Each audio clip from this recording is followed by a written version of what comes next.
Both my husband, Pat, and my son, Cal, experienced diagnostic errors.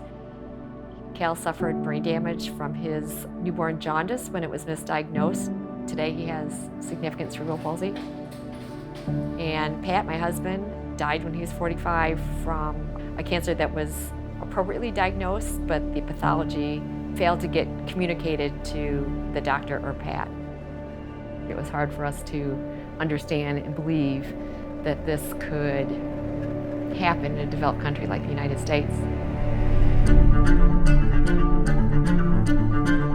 If you look at many of the statistics as the third leading cause of death in the U.S., most people are completely unaware of that. That is the equivalent of 7 or 8 airliners crashing every day with no survivors. We're probably filling one Arlington cemetery every year from preventable medical harm. Most of us in medicine just said, well, that's the way it is.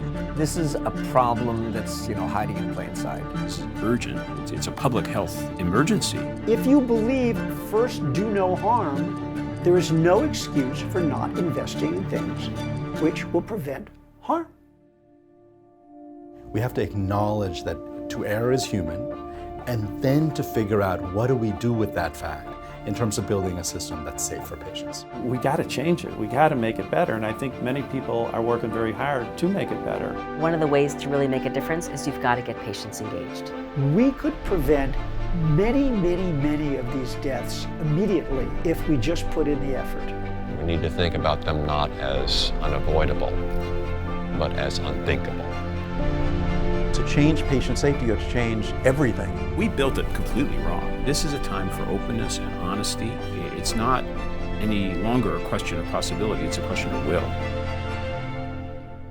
These are not just things that happen to other people. They happen to us, they happen to our families, and they are things that we need to work on. I cannot change what happened to Cal and Pat. However, my family's story is also a story of awakening, of passion, of change, and hope for the future.